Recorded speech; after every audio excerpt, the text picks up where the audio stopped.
Good evening, everyone. On behalf of Orma Forensic Mart Private Limited Company, I welcome everyone to our 1 month forensic internship program, which is for Fingerprint Forensic Week Day 1. Our Fingerprint Week session speaker is Miss Sonali Singh Ma'am. She has done her bachelor's and master's from Galgottia's University in Forensic Science and done her specialization in Central Bureau of Investigation under Psychology Department. Over to you, ma'am. The session is your, ma'am.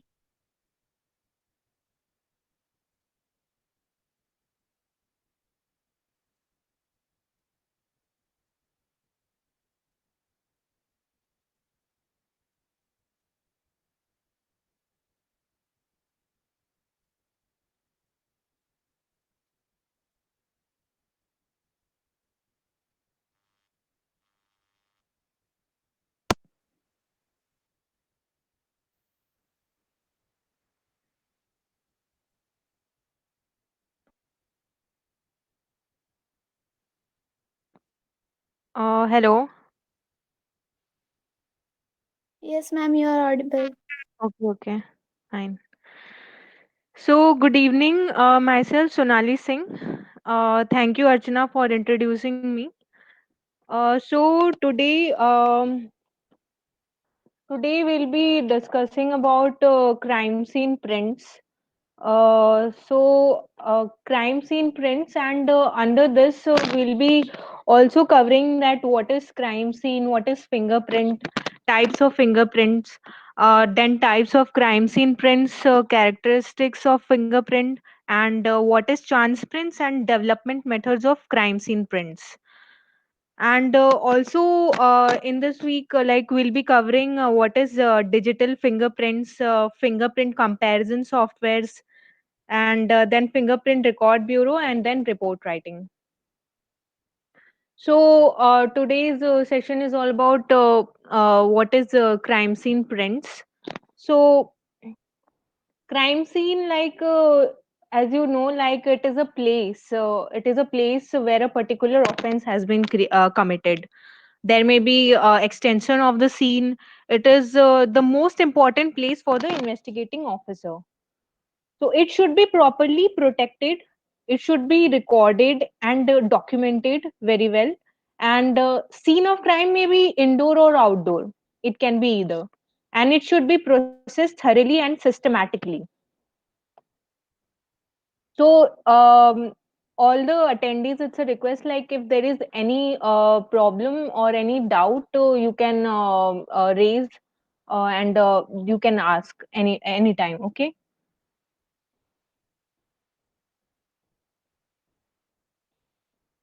Then as I discussed that we have to do protection of the crime scene, and advance party is sent to the scene of crime for the following tasks: to prevent entry of unauthorized persons, to prevent alteration, movement, destruction, or contamination of physical evidence, to cordon off the area.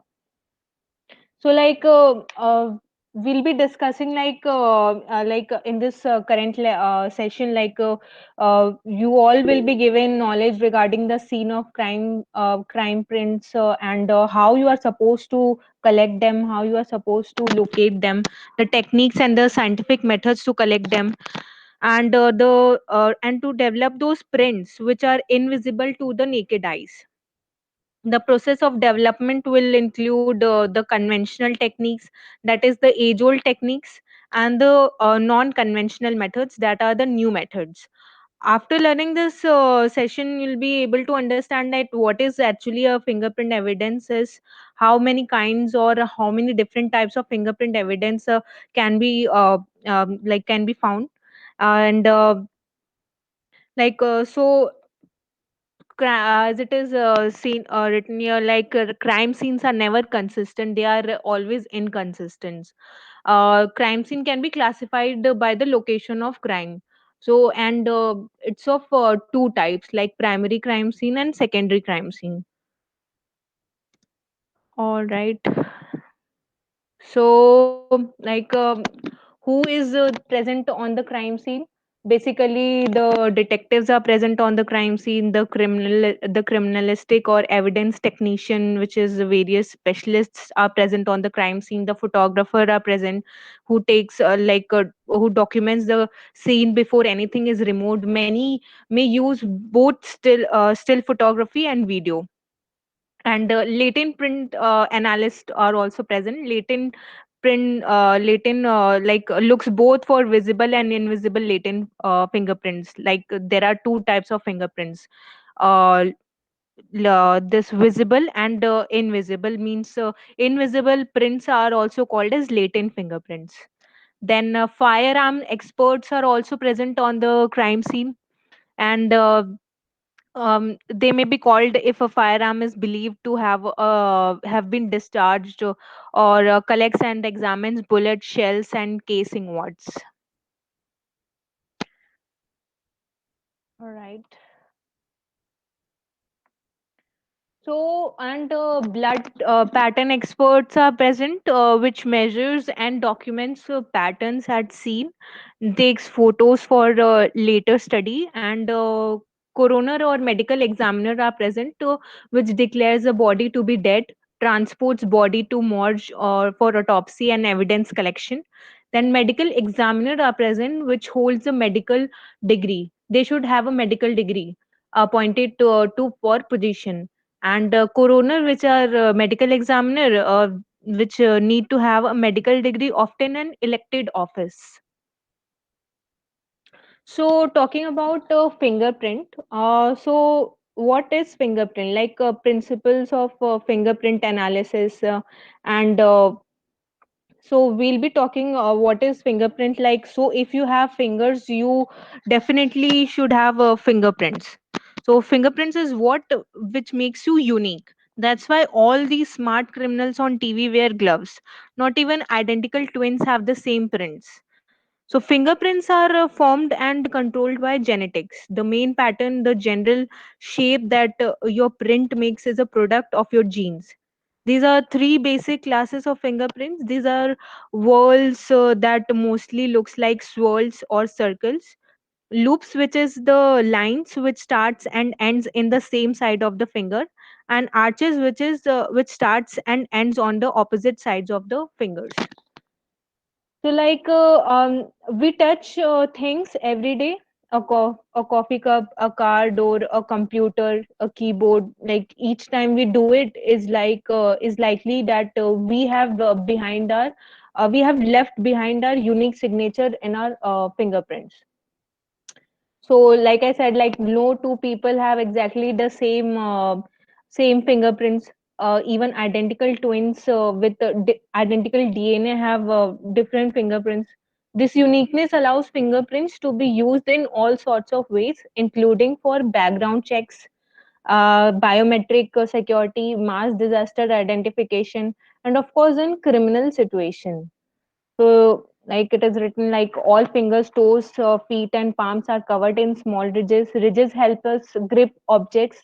Ridges are arranged in connected units called dermal or friction ridges. Then fingers accumulate natural secretion and dirt. Fingers leave create prints on objects which we touch. Like anything which we touch, which we are touching, we leave fingerprints behind. So, fingerprint analysis has been used to identify suspects and solve crimes for more than 100 years, and it remains an extremely valuable tool for law enforcement. One of the most important uses for fingerprints is to help investigators link one crime scene to another involving the same person. Fingerprint identification also helps investigators to track a criminal's record, their previous arrest and convictions, to aid in sentencing, probation, parole, and pardoning decisions. So, like it is mentioned over here, this is a plain arch, this is tentage arch. Plain arch is basically it's in a plain formation. It is and this tentage arch is like in a tent like formation is there.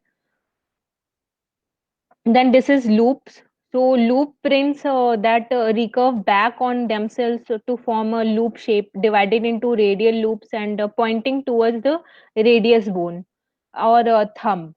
Then an ulnar loops pointing towards the ulnar bone or pinky finger.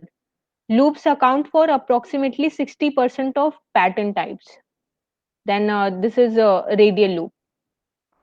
Then this type of category is known as plain whorls, especially like it looks like circle, swirl like formation is present over here. So like form circular or spiral patterns like tiny whirlpools. There are four groups of whorls: plain, concentric circles, then central pocket loop, a loop with a whirl at the end, double loop, two loops that create an S-like formation. This is S-like formation. This two loops are been created, and the accidental loop. This is a accidental whirl, and irregular shape it is, and whirls make up to 35% of pattern types. Then arches is create a wave like pattern and include plain arches and tented arches. Tented arches raised to a sharper point. uh, it forms like sharper formation is there. Then plain arches make up to 5% of all pattern types. So like I already said that on the like types of fingerprints, so on the basis of pattern, like there are three main basic categories of fingerprints, like arch fingerprint and whorls and loops. So arches are the 5% of among the population, then whorl are amongst the 30% of the population, then loops comprises of the 65% of the population. Then arch pattern is like 4% plain and 1% tinted. Okay. And then whorl pattern is 2% central pocket and 4% double loop and 0.01% accidental. So, like moving further, so there are like types of crime scene prints. So, like there are three types of prints that investigators look for at the crime scenes. So there are basically three, like patent fingerprints, then plastic fingerprints, and latent fingerprints. So patent fingerprints are generally like visible prints which transfer onto smooth surface by blood or other liquids. And patent fingerprints are visible to our eyes, and latent fingerprints are made visible by dusting with powders or the use of chemicals. And third category is plastic fingerprints that like identifications left in smooth and soft materials such as clay or wax.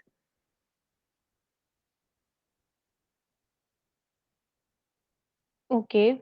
So, like, what are the characteristics of fingerprints? So, like, fingerprints, like, if we go on further for the analysis part, then like analysts use the general pattern type loop, whorl, or arch to make initial comparisons and include or exclude a known fingerprint from further analysis.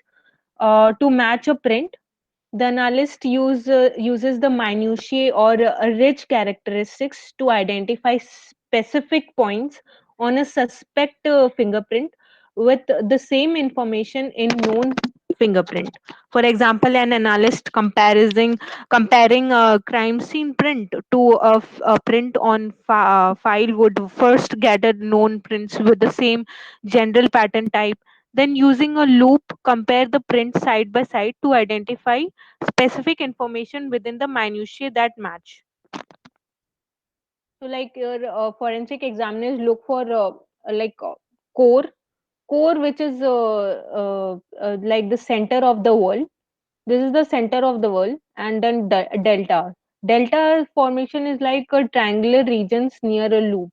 This is a triangular formation, and then there is ridge count. Ridge count is like counting from the core at the edge of the delta, which distinguishes one fingerprint from another. Um, and then going further, like fingerprints can be used in all sorts of ways, like providing a biometric security, for example, to control access to secure areas or systems, like identifying amnesia victims and unknown disease, such as victims of major disasters if their fingerprints are on file. Then conducting background checks, including applications for government employment, defense security clearance, concealed weapon permits, etc. So, fingerprints are especially important in the criminal justice realm. Investigators and analysts can compare unknown prints collected from a crime scene to the known prints of victims, witnesses, and potential suspects to assist in criminal cases. For example, a killer may leave their fingerprints on the suspected murder weapon. A bank robber's fingerprints may be found on a robbery note. In an assault case, the perpetrator may have left fingerprints on the victim's skin. Then a burglar may leave fingerprints on a broken window pane. A thief's fingerprints may be found on a safe. So, like in addition, fingerprints can link a perpetrator to other unsolved crimes if investigators have reason to compare them, or if prints from an unsolved crime turn up as a match during a database search. Sometimes these unknown prints linking multiple crimes can help investigators piece together enough information to zero in on the culprit. So, like moving forward, further, like how it's done, where fingerprints may be found. Fingerprints, like basically, particularly any is found on particularly on any solid surface, including the human body.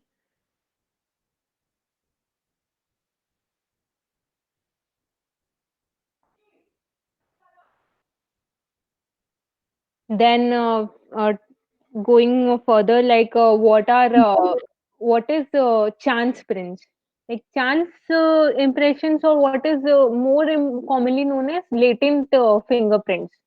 So, like how fingerprints are collected, like latent fingerprints are like one of the most common methods for discovering and collecting latent fingerprints is by dusting or a smooth or non-porous surface with fingerprint powder, black granular aluminum flake, black magnetic, etc. Like if any prints appear, they are photographed as mentioned above and then lifted from the surface with clear adhesive tape.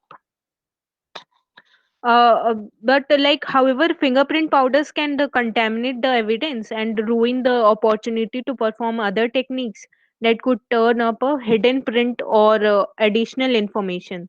Therefore, investigators may examine the area with an alternate light source or apply cyanoacrylate super glue before using powders. So, we'll be discussing further, like the chemical methods, which is the cyanoacrylate method. So, like latent fingerprint evidence is generally divided into two categories: porous evidence such as cardboard, paper, and unfinished wood that readily allows for the preservation of latent fingerprints because residue soaks into the surface; and non-porous evidence such as glass, finished woods, and plastic, which does not easily permit the preservation of latent fingerprints because substances only lie on the surface and can be initially or like intentionally or accidentally wiped away. All right.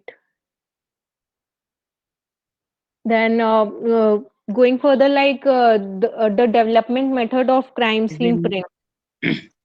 Uh, Hello. excuse me, hello. Hello. ma'am. Can you repeat that previous slide?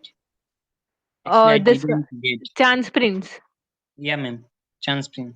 Okay, so chance prints are like chance impressions, or what is more commonly known as latent fingerprints, are the like the oftentimes invisible patterns, made by fingerprints that are usually left at crime in investigations, or on objects recovered from crime scenes and forensically analyzed by latent fingerprint.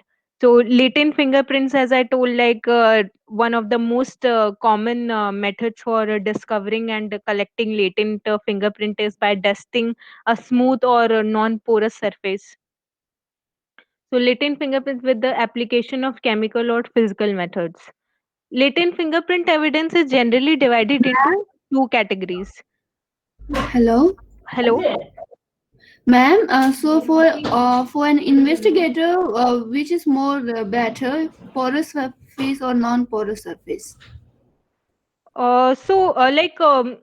It is experiment on both, if there is any evidence that latent fingerprint evidence is generally divided into porous evidence. Uh, so like uh, it is uh, it can be experimented on both porous and non-porous also. So Yes, like but I'm saying which one is better. Like which one is more preferable as compared to porous or non-porous? porous surfaces are more given preferences as comparison to non-porous surfaces, such as cardboard paper and unfinished wood, that readily allows for the preservation of latent fingerprints, because residue soaks into surface, and non-porous evidence such as glass, finished wood, and plastic, which does not easily permit the preservation of latent fingerprints, because substances only lie on the surface and can be intentionally or accidentally wiped away. But ma'am, when physically when we take the latent fingerprints, it is like when we do the experiment in lab, the teachers Mm-hmm. taught it is preferable with the non-porous surface, because in that case we can take the evidence like more we get the more percentage of the Mm-hmm.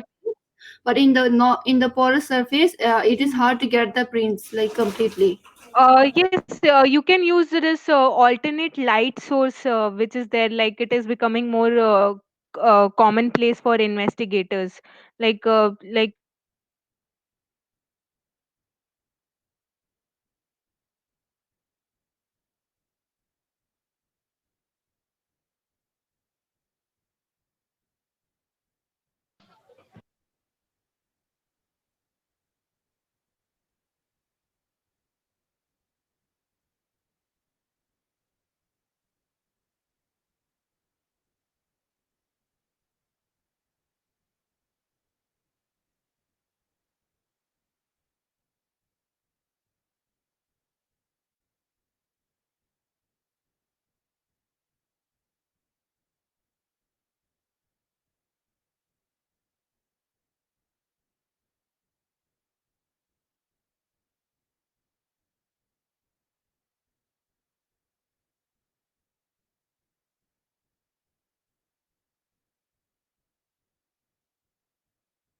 Hello, am I audible?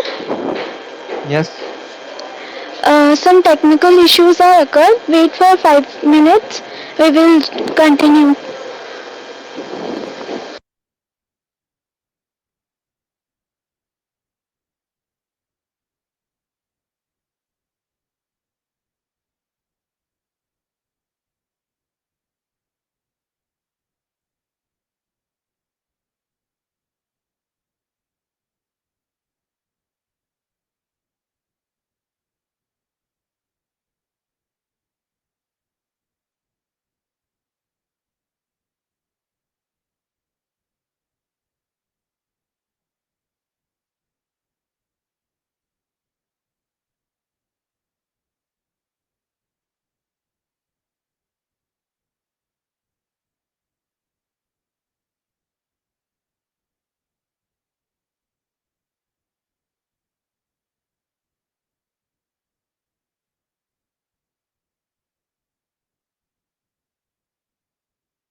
Hello, hello, Yes, ma'am. Yeah, ma'am. hello, Yes, ma'am. hello.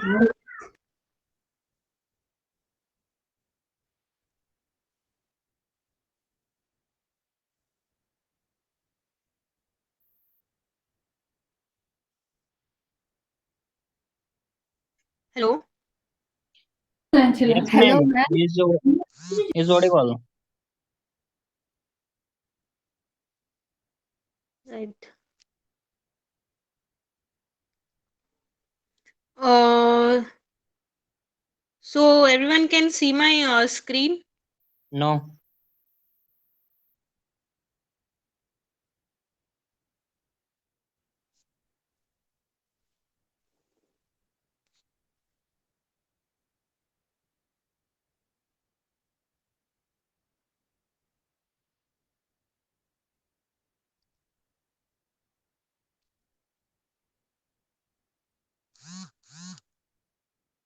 Not visible. Okay.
Oh, am I audible?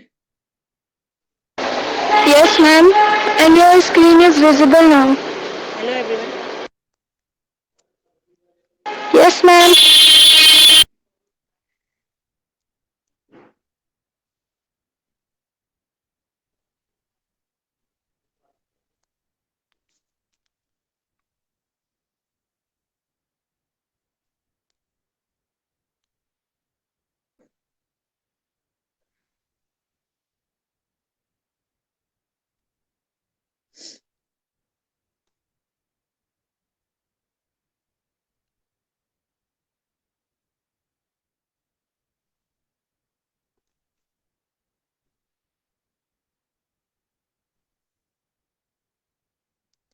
Okay. My screen is visible, right? Okay. Yes, ma'am.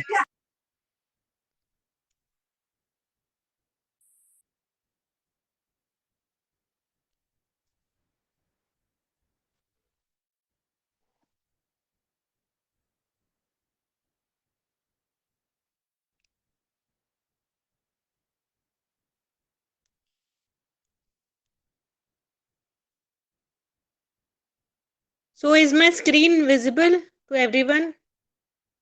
Please reply. Yes, ma'am. Yes, ma'am.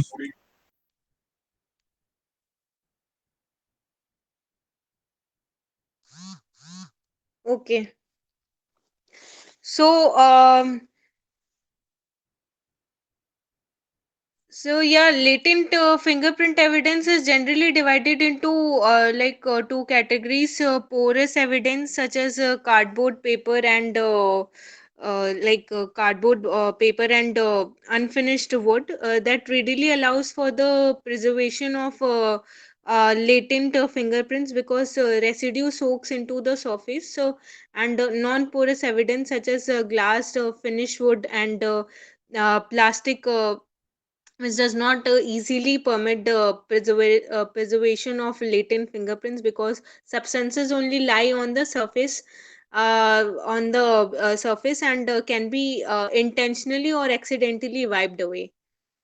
So, what are the development methods of crime scene prints? Which we were talking like a physical method or a non-descriptive method, like fingerprint powders, non-absorbent surfaces only. Fingerprint powders are allowed like non-absorbent surfaces only applied with a camel's hair or fiberglass brush. Do not touch, like a color of powder chosen like contrast with surfaces, and colored powder adheres to oils, and perspiration left by ridges print can be lifted off the surface and preserved. So, like fingerprint powder, sometimes some investigators use fluorescent powders and UV light to help them find latent prints on multicolored or dark surfaces. Like magnetic powders can also be used to reveal latent prints. This type of powders works better on shiny surfaces, some paper or plastic bags or containers. So, talking about the chemical methods which is used for the development methods of Fingerprints are like there are anhydrine technique, then cyanoacrylate vapor technique, then silver nitrate, and then iodine fuming technique. So, in iodine fuming is the oldest chemical method for developing latent prints. Iodine is a solid crystal that, when heated, it is transformed into a gas through sublimation. So in iodine fuming, the things which are used is paper, cardboard, and unpainted surfaces can be used in iodine fuming. And the application is like in a vapor tent, heat solid iodine crystals. Then brownish. How the latent print will appear, like it will appear in a brownish print, which fades quickly, must be photographed or sprayed with a solution of starch. Then, secondly, is the anhydrine chemical used to develop prints on porous material by reacting with amino acids in perspiration. Develop prints and appear purple blue in color prints. Appear within an hour or two and fully developed in 24 to 48 hours. Commonly used on paper products. Then, in anhydrine technique, paper is used, and the application is object is dipped or sprayed in anhydrine. Then we should wait for 24 hours. Then the latent print appears like a purple blueprint. And the third is super glue fuming, used on non-porous surfaces such as metal, then electrical tape, leather, and plastic bags. Active ingredient. Then cyanoacrylate ester evidence is placed in a fuming chamber, and the cyanoacrylate is heated and covers the object and produces a hard white latent print. So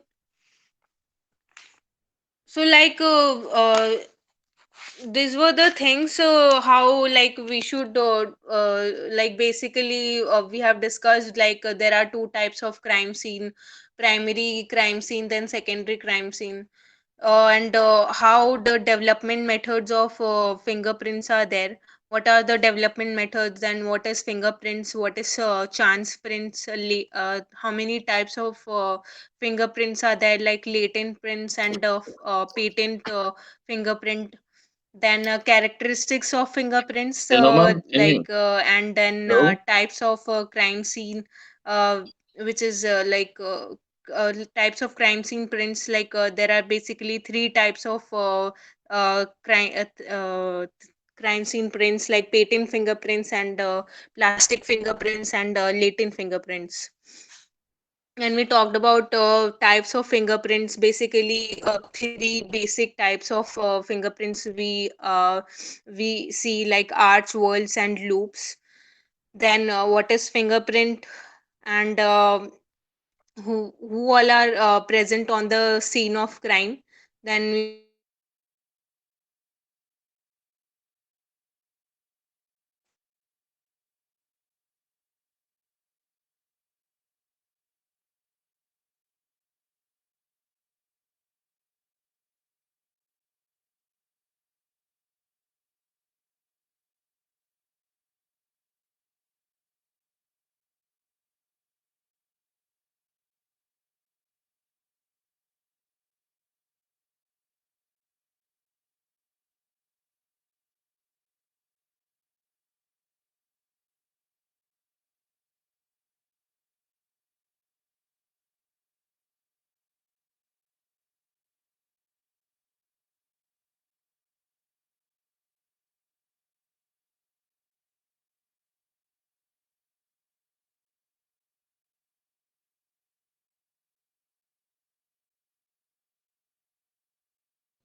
Hello, ma'am.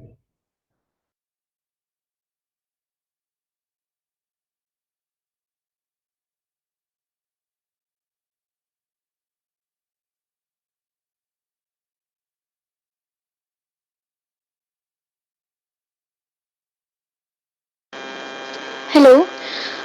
Sorry for the inconvenience. Due to technical issue, she get disconnected. She will join soon.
Hello.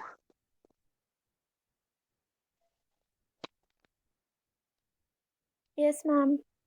You're audible. So the doubts are clear. There was one doubt by an attendee that like ma'am, how an investigator can give the preference in case of non-porous surface prints. So like if is to be investigated, then how would you expect to give an preference? So we can't decide what kind of prints is to be investigated. Then how can we give preference? So, like it depends technically on the crime scene, but non-porous surface is given more percentage.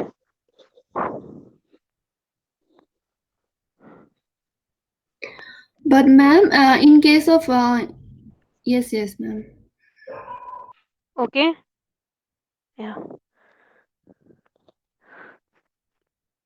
So I guess we covered everything. Like what all we have to cover today, like the fingerprint analysis and the development of fingerprints and the chemical methods which are used. So, is there any further doubt? Like in the next session, we'll be covering digital fingerprint comparison softwares, then fingerprint record bureau.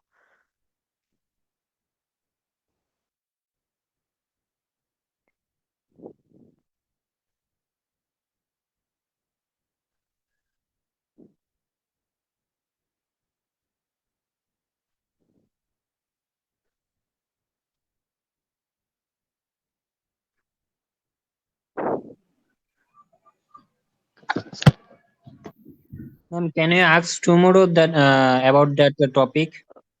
Okay, sure. But what was your question? Ma'am, actually, I didn't understanding. So today I'm study that about that topic. So after then I'll ask tomorrow. Okay, fine. Is it possible? Yeah, it's possible. But what was your question? About Latin pink. Okay, latent. There are two type. Basically, there are two types of prints: latent fingerprint and patent fingerprints. So, latent fingerprints are invisible. We cannot see through our naked eyes, and patent prints are visible to our naked eyes.